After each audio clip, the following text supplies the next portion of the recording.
Karma's a haircut. My ex and his mistress got the ultimate style over.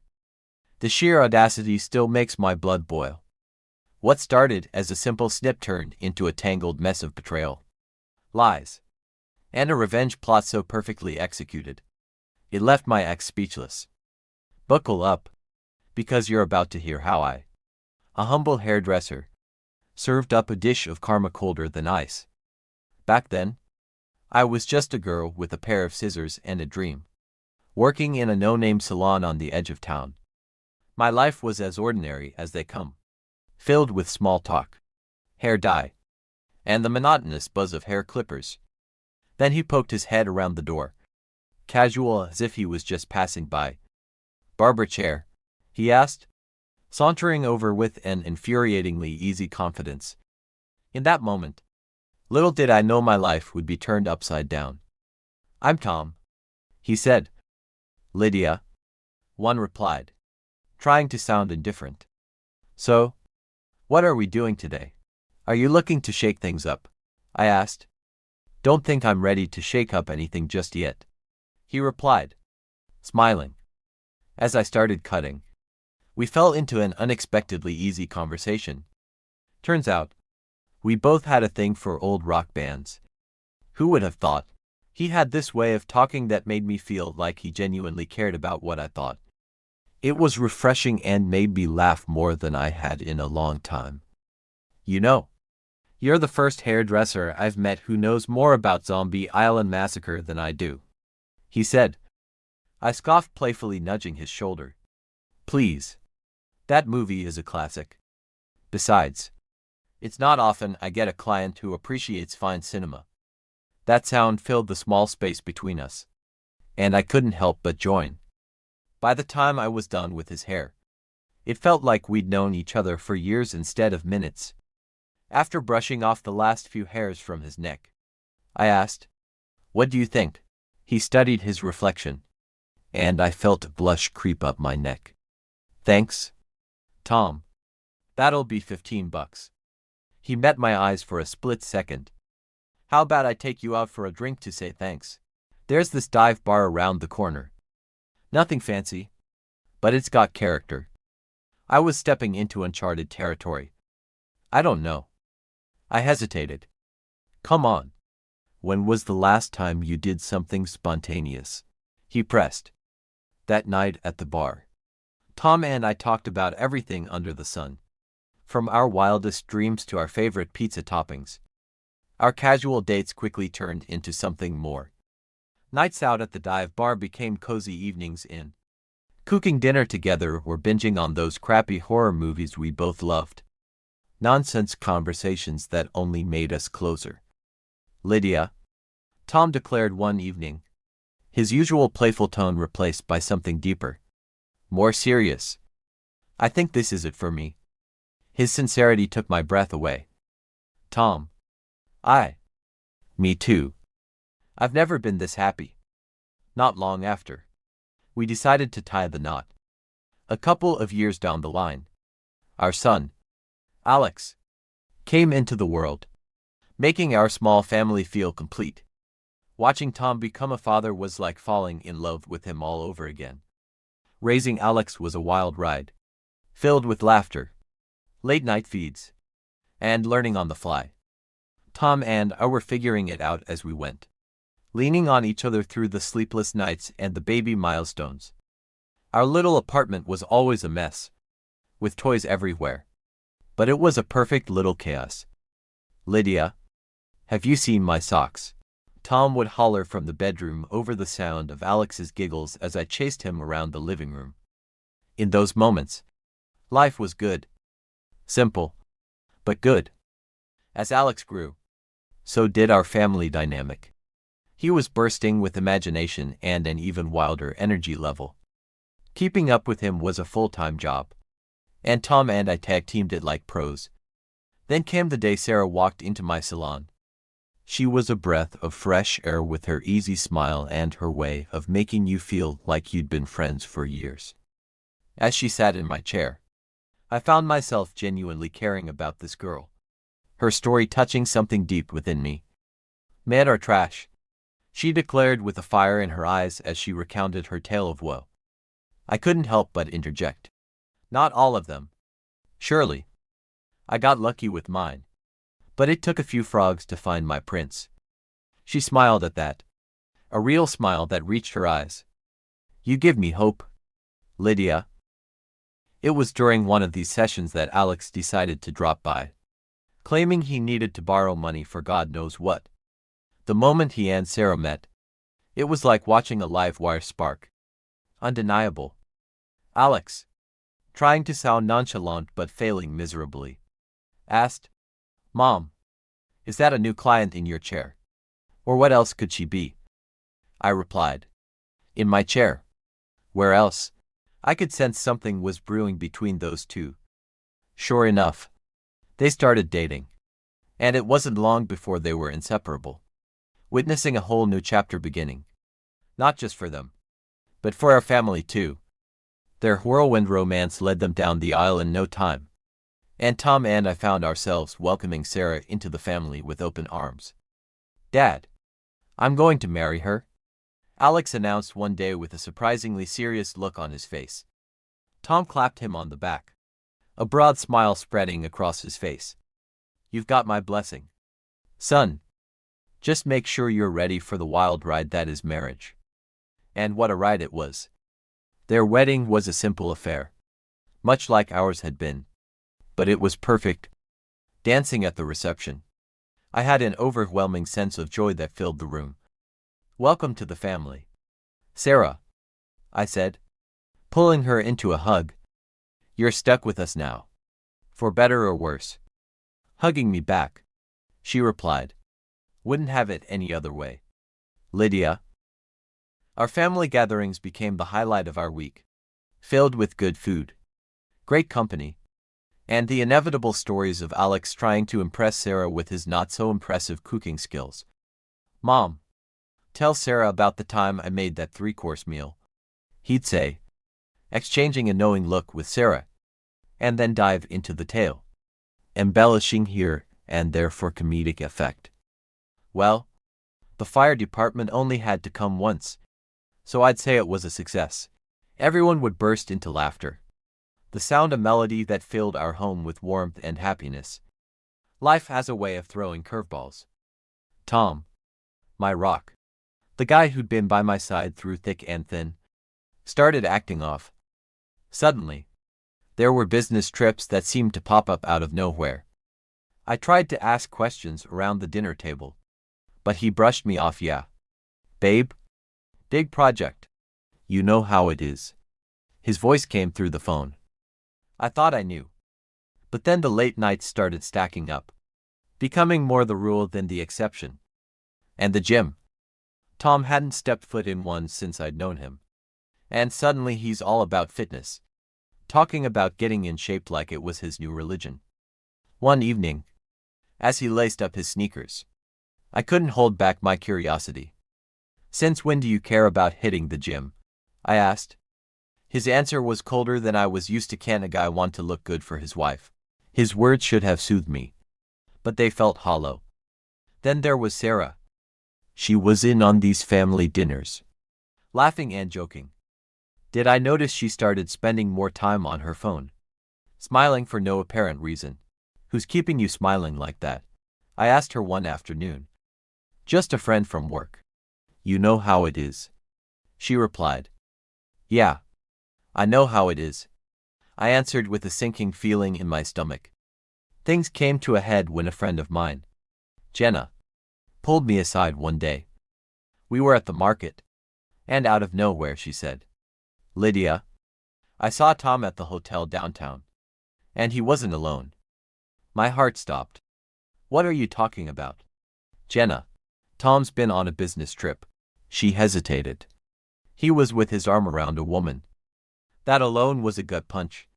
But when Jenna said the woman turned her face towards the camera, the ground slipped away beneath me. I felt like I was choking, the air too thick to breathe.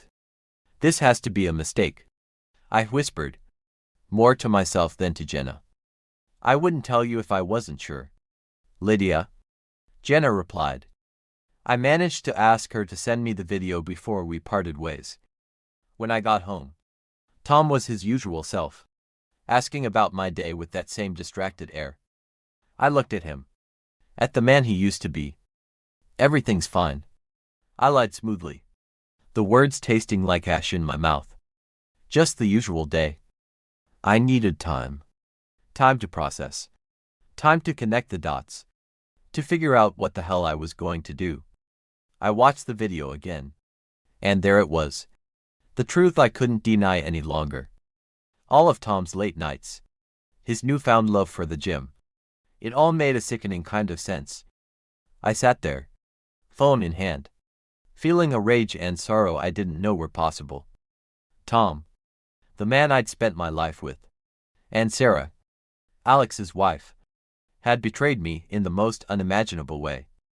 The days following the revelation felt like walking through a thick fog, each step heavier than the last. But I knew I had to clear the air. For my sake and Alex's. The decision to confront Tom and Sarah together weighed on me like a ton of bricks. My hand shook as I dialed Alex's number, my heart pounding against my ribcage. Hey, Mom. What's up? His voice cut through the silence of the room. I took a deep breath, steeling myself. Alex, we need to talk. It's important. Can you come over? I asked. Sure. Is everything okay? He responded. We'll talk when you get here. Honey. The wait for Alex to arrive was excruciating. Tom was out, probably with her, leaving me alone with my thoughts and the damning video on my phone. When Alex finally walked through the door, his brows were furrowed and worried. Mom, you're scaring me. What's going on? He asked, closing the door behind him. I motioned for him to sit down, my hands trembling as I passed him my phone. Watch this, I said. Alex's confusion turned to shock, and he frantically looked to me for some kind of explanation that could make this nightmare make sense. Mom, please tell me this isn't real, he pleaded. I'm so sorry, I said. We sat in silence for a long while, then Alex hardened with resolve. We need to confront them together, he said. There was no other way. The dinner table was set, a morbid stage for the unraveling of our family. Tom and Sarah arrived together, oblivious to the storm they were about to walk into. Their laughter grated on my nerves, but I kept my composure. Lydia, this looks wonderful, Sarah said, taking her seat with a smile that didn't reach her eyes. I forced a smile in return, waiting for Alex to signal he was ready. He gave me a subtle nod. Tom, Sarah, we have something to show you, I said, my voice trembling slightly. Inside, I was a whirlwind of emotions. I played the video, watching their faces closely. Tom's expression crumbled as guilt washed over him. Sarah, on the other hand, looked defiant. This is nonsense. It's not what it looks like, Tom stammered, grasping at straws. What? Are you going to deny it even now? I asked. Sarah finally spoke up, her voice laced with arrogance. What? Are you afraid of a little competition? She spat. The room went silent, the audacity of her words hanging in the air. Tom looked defeated, the reality of his actions finally dawning on him. Competition? Is that what I am to you? I asked, my heart breaking all over again. Alex stood up abruptly, his chair scraping against the floor. I want you out of my house. Now, he said. Sarah scoffed. I'm entitled to half of this apartment in alimony. The room went silent for a moment. Alex let out a harsh laugh, shaking his head. The apartment is in my mom's name. It was bought before we were married. The showdown with Sarah was brutal but clear-cut. She stormed out, leaving a wake of bitterness behind her. Tom stayed behind, looking utterly lost. Lydia, we need to talk, he pleaded. After what felt like an eternity, we sat down with lawyers to discuss our property, our home, Our life together for 30 years. Reduced to mere assets. So, this is it. All you care about is money? I asked, struggling to keep my voice from breaking. I'd never experienced anything like the next few months in my life. Courtrooms aren't exactly the place for airing family secrets. But there we were, laying it all out for the judge to see. Tom had decided to throw in his lot with Sarah, making the proceedings even more painful. And with no good reason to do so. If you'd told me this was going to happen a few years earlier, I would have laughed at you. After the judge banged that gavel for the last time, declaring us officially divorced, Sarah had the nerve to gloat. Guess you're on your own now. Huh? Kind of old to find someone decent.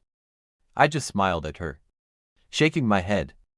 Honey, if Tom's your idea of a decent man, I'm better off alone, I said, walking away with my dignity intact. Let her have Tom and all the headaches that came with him. I had bigger fish to fry. With my share of the property settlement, I bought a modest apartment in a quiet part of town. It was no palace, but it was mine. A fresh start. And as soon as I could, I looked for a business location, and after a month I was able to get a good spot. The day I opened the doors to the public, I felt a mix of nerves and pride. I named it Lydia's Lounge, a good tongue-in-cheek name. Alex and Emily came to the soft opening with the twins. They were so proud of me. Alex gave me a big hug and a kiss and said, "Don't worry, Mom. I'll tell everyone I know to come here." And he was right. The word of mouth spread throughout the town, and soon I had a very steady stream of customers who wanted to see what the buzz was about. The online reviews raved about my skills, and soon Lydia's Lounge became one of the go-to businesses in town.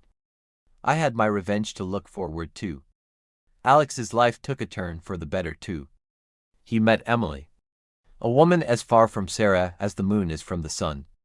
When they got married, it was a small affair, full of love and laughter.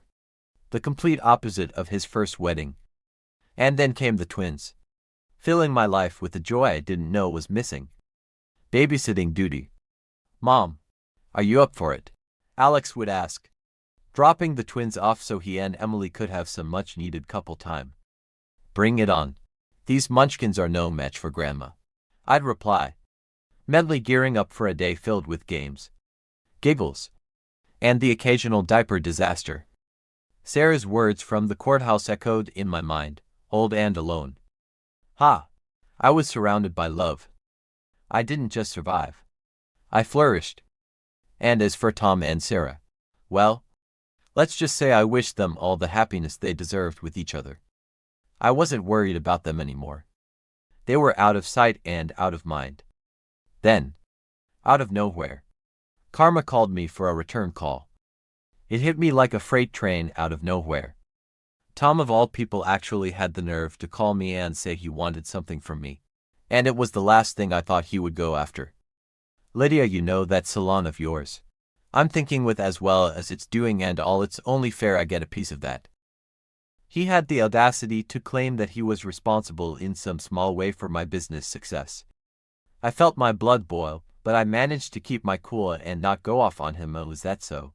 Why don't we meet and chat about this, Tom?" "Say next week," I said. After he told me that there was no other option, I said goodbye and hung up. Then I turned to my son and said, "Can you believe this, Alex? After everything, he still thinks he can squeeze more out of me." My heart was just a big ball of rage. Alex was furious on my behalf and told me, "Mom, this is ridiculous. Let's dig up some dirt on him and get an investigator to see what they have been up to." I agreed and called my lawyer and had him line me up with a private investigator. The week that followed was surreal. Physically, I was present at the salon cutting hair and talking with my customers, but my mind was miles away, lost in thought and worrying over what Tom was plotting. My staff and regulars could tell something was up. "You are right, Lydia, you seem distracted," they'd say. I brushed it off as just an old ghost decided to pay a visit. But the anxiety gnawed at me, wondering what the investigator would find. Finally, the report landed in my hands. The findings were a mix of the expected and the utterly shocking. Tom and Sarah's life wasn't the picture-perfect scene they had been painting on social media. In reality, they were barely making enough to stay afloat. I couldn't help but laugh. A deep guttural sound that surprised even me. With this in my arsenal, I was more than ready to face Tom. I called him and set up a meeting. With that man I had a lot to look forward to. Walking into that bustling cafe, my stomach was in knots, but my determination was ironclad. I found him there. Sarah was with him as well. He was grinning like a Cheshire cat. Sarah was right next to him. It looked like something out of a bad soap opera. Right off the bat, Tom wasted no time launching into his spiel. Bursting with gust. "Lydia, so good of you to join us," he said while gesturing towards Sarah's belly with a misplaced amount of pride. And we got to talking with Sarah and we came to the conclusion that there is nothing better for our future than having a stake in your salon. I burst into laughter. And I told him how much I appreciated what he had to say. But I had to make one correction for him. And he would soon find out. I could hardly hold back my laughter when I told him, "You are dreaming if you think you are entitled to any part of my salon. You, my dear ex-husband, are not the father of Sarah's baby. And I have the proof to back it up." Tom's smile faltered at this and I said, "Lydia, what the hell are you talking about?" I took my time pulling out the photos, videos, and the clincher, the medical documents. "This young man," I said, pointing at the so-called brother, "is Sarah's boyfriend, and the father of Sarah's child. And Tom, you told me after the surgery. You were told by the doctor and the family that you can no longer have children." After a pause and a gulp, Tom leapt out of the chair, turning towards the young man with fire in his eyes, and I started looking for a good place to get a better look. The cafe was also out for blood. Everyone took their phones out and started recording the drama. Sarah was shaking while Tom was shouting. I stood up, my voice cutting through the mayhem, and said, "I have had enough of this. You are both so unlikable. No one wants to be around you and you both deserve each other." I didn't wait for a response and didn't look back to see the aftermath of the bomb I dropped. Walking out of that cafe, the air never tasted sweeter. And the sun had never been brighter. After that cafe showdown, life seemed to pick up speed, barreling towards a future I was eager to meet head-on. One morning, as I unlocked the salon's door, I was greeted by the familiar faces of my staff. I said, "Morning, boss lady," and laughed, flipping the sign to open. The day was a whirlwind of snips and styles, of laughter and gossip, the very same things I'd fallen in love with this business for in the first place. As we were closing up for the night, Alex and Emily stopped by the shop and pulled into the parking lot. They came inside and said, "Grandma, look what we made at school today." The twins were very excited to give me their artwork. I crouched down to their level, pulling them into a hug. "This is going straight on the fridge. My little artists." We did a dance to celebrate, and soon it was time to close up for good. We all went out for ice cream, and I knew that things in my life would be amazing. "We are doing great," I said as the others looked at me and smiled. I watched the sunset paint the sky in hues of orange and pink. I couldn't help but feel grateful for the struggles that had shaped me. Tom and Sarah were now just footnotes in my story. A story that was far from over, with many more adventures yet to embark on. The dawn of a new day had never felt so sweet. So, Reddit. After hearing everything, did I handle this situation correctly? I feel like I did. But I'm curious to hear your thoughts. Should I have done anything differently? What would you have done in my shoes? I'm open to all opinions. I need to know, based on what I've shared, how you think I handled the whole messy situation with my ex, his mistress, and the ultimate salon showdown. I'm just looking for some honest feedback on whether my actions were justified or if I could have approached things differently.